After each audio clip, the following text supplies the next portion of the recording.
Hi, my name is Oyun Orka, a VTuber who tries to draw, and for today, let's talk about how to add backlighting to your artwork. So, backlighting is a technique I use often in a lot of my illustrations, but first off, what is backlighting? Essentially, backlighting is just a way to light your character from the back. There are a lot of ways to draw backlighting. You can go for a more intense look with harsh lighting, very intense edges along the light, and a darker subject matter with high contrast. Or you can soften it up with either bounce light or some other light source in the front as well. So essentially, if you want a top-down view of this, backlighting is just where the light is coming from behind the subject and you're looking at the subject from the front. Of course, the light doesn't need to be straight behind the character, this can also be moved around. If you simply wanted to light something like a sphere or circle, the easiest way you can add backlighting to a subject matter is just by using 3 different layers, each with separate layer modes. A primary shadow layer set to multiply, the primary rim light layer set to add, and a bounce light layer. Usually I like to set this to overlay, but this can also be set to screen, add, or whichever you feel like is appropriate for your own illustration. So now let's move into our drawing demonstration. So here I have an illustration that I drew quickly, and I'll briefly put the speed paint up here, but since the focus of this video isn't how to draw illustrations, I'll just speed it up without much commentary. First, I'll put all the character layers inside this folder. So now all the character is under one layer, and then I'll quickly rename this to character. So there's a lot of ways that you can do backlighting, but the first thing to think about is where is the light coming from, and what is the source of your light. For this video, I'll demonstrate with 3 different lighting scenarios. One with kind of like almost a spotlight behind the character at night, one with the character in broad daylight with the sun shining behind their back, and another at sunset with slightly softer lighting. So before I add lighting, I typically like to draw the background first, just so I know exactly where the light is coming from, what kind of scenery I'm dealing with, and that way I can better understand how the light will affect the character or the subject matter. For the scene, I'm kind of envisioning something set in outer space, almost like on the surface of the moon, so I'll draw accordingly. Alright, so now that we finished the base background, let's imagine that the light is kind of coming from right behind the character. So if we hide the character, let's imagine that there's a sun just shining right above the edge of the moon right here. So in order to kind of portray that, I'm going to darken up this so-called moon a little bit, add some shadows to the kind of planet of the moon, and then add some more light on the edges. This is essentially what we did with the sphere earlier, but essentially just making it on larger scale, as if it was a planet. Now, as for the character, I'll essentially handle it like how I'm handling the moon, but with higher contrast, since I want the character to be the focus of this drawing. Generally what I like to do is color pick a primary or predominant color from the background, in this case this dark navy blue, fill that entire layer, and clip that to the character folder that we made earlier, and set that to multiply. This will be our primary shadow. I'll go ahead and play around with the opacity of this, and lower it to about 75. Next I'll make a new layer, also clip that to the character layer, and set this one to overlay. Really quickly, if we're envisioning this as a planet, let's say that this is the sky, this is the planet's surface, the sun is over here, and then it's casting this sort of shadow on the planet right here. And let's say our character is right here. So because the light source, in this case the sun, is also affecting the planet that this character is standing on, there will be some indirect bounce light from this onto the character as well as the ground kind of onto the character as well. And then so to convey that, we'll be adding some bounce light just along the edges of this character, kind of coming from the bottom, along with the rim light coming from the back as well. So something like this. Now let's hide that layer and then start adding some bounce light. Because the bounce light is coming from beneath the character, I'm going to try and highlight planes that are kind of facing the bottom here. As I'm drawing this, I realized that maybe for this scene in specific, overlay might be too low contrast for this. I'm going to go ahead and play around with this layer blending mode until I'm satisfied. And just to convey the feeling of bounce light a little bit more, I'll just use a large airbrush and then just lightly airbrush beneath the character. And next, we'll go ahead and add the primary rim light. So I'll just be adding lighting sort of coming from the edges along the bottom of the character. Since the sun is around here, somewhere in the bottom middle of the canvas, I'll try to reflect that as I'm drawing the light here.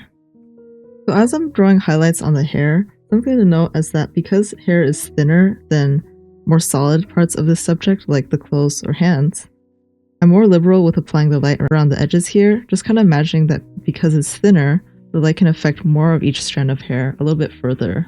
If you look at some examples of my old artwork with backlit characters, something that I want to note is that not all areas are evenly lit. If I set the saturation of this drawing to 0, you can more clearly see what I'm talking about. This area behind the character with the hair is lit up brighter than this area with the skin, which is also lit up brighter than this area with the thin cloth around the character's hand. This is because generally different materials will reflect the light differently as the light is shining on it from behind, and also some of this is not actually very realistic either, but merely done for artistic preference. For example, because I want more attention to go near the character's face here, the hair behind the character is lit up more brightly in order to create a more clear silhouette. Because hair is thinner and finer than some of the more solid parts of this drawing, a way to really frame a character's face if you happen to be painting a portrait is essentially to just use a light brush and draw in the light shining brightly on the hair from behind the character's face. So once I finish blocking in the main source of light, I can start adding in the rest of the details. For example, I'll go ahead and clean up the shadows a little bit more on the clothes and just fix up some of the bounce and rim lighting. Now that we've finished cleaning up the lighting and then also the shadows, let's go ahead and define the rim light a little bit better and also correct the colors. So because the lighting is coming from kind of behind the character we can't really see, to better convey that there's light here, I'm going to go ahead and add a little bit of airbrush just behind the character here. And I'm also going to just have on a new layer, above the character and above everything else, just kind of have some light just peeking out on the side here. Also, to go ahead and do a kind of intense light effect, I'm going to use a hard airbrush, so an airbrush kind of with tapered edges like this, and then go behind the character once more, and just draw in this kind of like star or cross shape almost behind the character. After correcting the rim lighting color for the skin color or warmer tones, I'll go ahead and add some finishing touches like highlights on the hair even if it's not very realistic, just to bring out some more contrast, and some final filter layers like overlay, noise, and blur. And with that, we finished our first example of backlighting. But what if you want a less strong source of backlighting, or want more reflected or bounce light? Well, let's try again with a more sunny daylight scene. So now that I've cleaned up the layers, let's go ahead and start on our second example, this time with a blue sky. Here I'm going to use a photo that I took on a trip as a reference for this drawing. Using photos can be a great way to have a guiding point for how you want to light your drawing. So now that we have our background done, let's start adding the main layers for the rim light, just like we did with the earlier drawing. So a primary multiply layer clipped to the character, the main rim light layer, and a bounce light layer. This time for the bounce light layer, as I block in the colors, because it's set in a bright daylight scene, this time instead of envisioning planet at night, for this scene I'm kind of envisioning my character standing in the sea with the surrounding ocean kind of reflecting light onto the character. So to convey that, what I usually like to do is first block in a big circle just right around the face, since that's typically where I want focus to be, and then block in the rest. Essentially what I do is block this in and then go between adding more to this, for example, adding some more light where the hair is, and then erasing where I don't want there to be bounce light. In the shadow here, also in the hair, or just where there's clothes wrinkles. And just to warm up the skin tone a little bit, I'll go ahead and adjust the overlay layer and multiply layer so that the color of the shadow on the skin is a little bit warmer. So some of my video and audio got corrupted here, but to explain what I did, essentially by selecting the lighting layer, then deleting the selected area from the multiply layer, and then lowering the opacity of the rim light layer, we can soften the light a little bit and have more of the original colors show through. I also went ahead and added some overlay layers and filters. If you'd like to learn more about how I filter my art, check out the filters video linked in the description down below. And after adding some filters, we finished our second example with a bright daylight scene. Now let's move on to our final example with a sunset scene. Now unfortunately, my audio for this got corrupted, so I will be voicing over this in post, but essentially, the process is pretty similar to what we did with the earlier two examples. I'll start off by drawing the background based on a sunset photo I took from a trip, and this time I'll have the light kind of coming from the bottom left of the character instead of above or right behind the middle of the character. An effect I like to use with backlighting where the light source is visible is to have some of this light sort of peek out from above the character. So while most of the background is drawn behind the character, I do add another layer or two above the character as well, and draw in some lens flare using a light circular brush.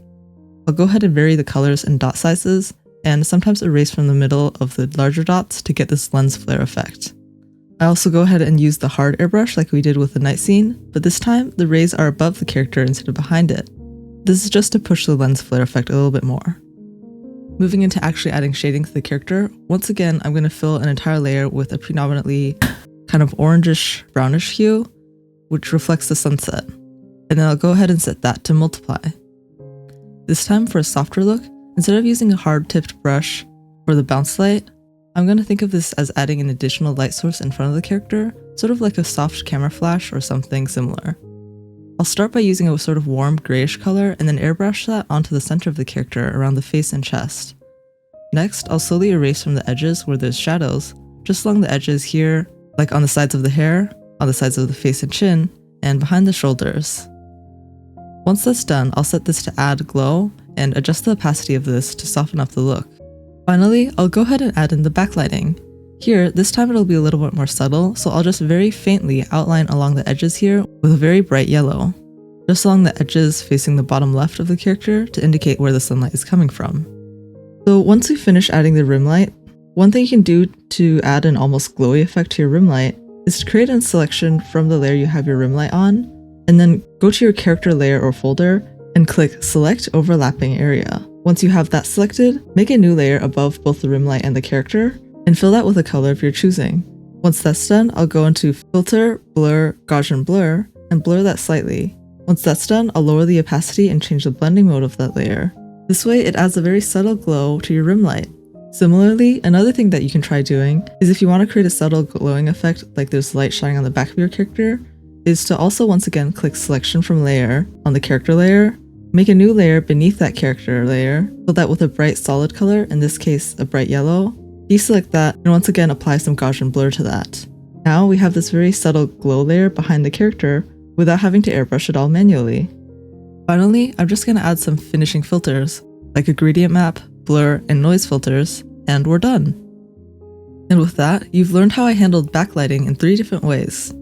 One at night with very strong backlight and high contrast, one during the day with stronger bounce light, and one at sunset with a subtle backlighting and an additional softer source of light from in front of the character as well. And that's it. Thank you for watching, and I hope you found this video helpful. If you did, I would appreciate if you give this video a like, and subscribe if you'd like to see more from my channel. Also, if you'd like to learn how to draw some simple backgrounds, also including a night, day, and sunset scene, check out the video linked on screen here. I'll see you next time. Bye bye!